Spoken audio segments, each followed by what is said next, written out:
Welcome back, everybody, to another episode of Gemology for Schmucks. My name is Peter Nelson, and I'm here to guide you in everything you need to know about gemstones.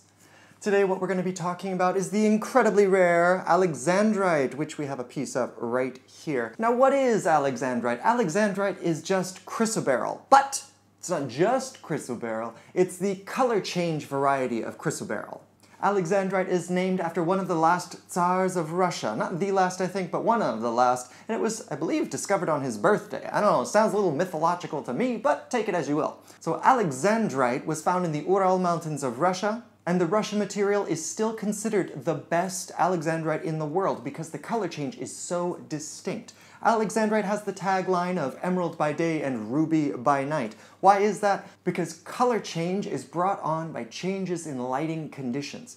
Every stone that has color has a selective absorption of light. That's how we see color. So when light goes into the stone absorbs certain colors and rejects other colors to us. And what we see is what the stone has rejected. And so if you're going from full spectrum light, then you have this amount of color that's returned to you. If you're going to a different color environment, so let's say fluorescent lighting like you see in schools, or incandescent lighting like you see from the old school light bulbs that Edison was messing around with, or even the gas lamps that they were using back in Russia. Set it on fire! That is not full spectrum light, and so you have a limited amount of colors that are actually going into the stone. And so the stone is still removing those same colors, but what's being returned to us is a different set of colors than full spectrum light. So the original Russian Alexandrite, during the daytime, would look green. Kind of bluish green. And then when they take it into the gas lamps or in the light of a fire, which is not full spectrum light, it would end up looking red.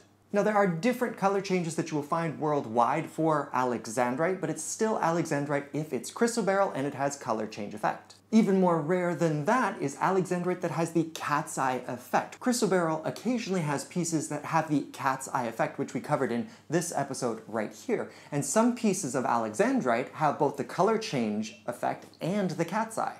So this stone is absolutely a collector's item because of its rarity. Even small pieces of Russian Alexandrite can be incredibly expensive. And by incredibly expensive, I mean you will not see them in a shop. They are sent to the auction directly and people fight over getting them. Something as small as 1 carat, which could be about the size of your pinky nail. Very difficult to acquire. Other localities of Alexandrite in different sizes you can find a little bit more abundantly, but the color change will be different than that original Russian material. So the colors that the Alexandrite changes between and also the intensity of that color change affects the price a lot.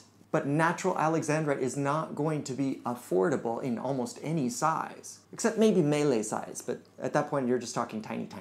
So once you get above certain carat sizes, expect there to be a huge price jump because the rarity of this material gets compounded as the stone gets larger and larger. You just don't find these in nature. So one note for everybody, I have had a number of people on Facebook and Instagram approach me and say, hey, I think I've got a piece of Alexandrite. But then they don't have any supporting evidence that it is first chrysoberyl, because Alexandrite must be chrysoberyl in order to be Alexandrite. There are many color change stones out there in the world, but it has to be chrysoberyl before we can call it Alexandrite. Let's not pretend. There are many simulants or imitations of Alexandrite, and the most common on the market at this point is synthetic color change sapphire. Synthetic color change sapphire is very inexpensive to create, and the color change can be very distinct, very extreme. So you get a very attractive gem for a very inexpensive price, and that's great for a lot of people that just want to make jewelry. But if we're talking about natural stones, finding a color change that is that intense is going to be costly. So if you got it for a screaming deal, then you should be very suspicious. There is synthetic Alexandrite out there, and that means synthetic chrysoberyl that has the color change effect, but it was so expensive to make that they just switched to making synthetic color change sapphire. If it's going to be an imitation, it might as well be an inexpensive imitation, right? So, any of you that want to approach me and say, I've got a piece of Alexandrite, please come to me with evidence that it is first chrysoberyl, and then we can talk. If you would like to see a variety of Alexandrite pieces that we have in stock at Nazo Ana, you can head over here to Nazo Ana's channel and check those out. We've got prices, dimensions, and all of that. If you've got any comments, please leave them in the comment section below. Hit the like button, hit that subscribe button, tell all of your friends about it. And until next time, I'll say bye-bye.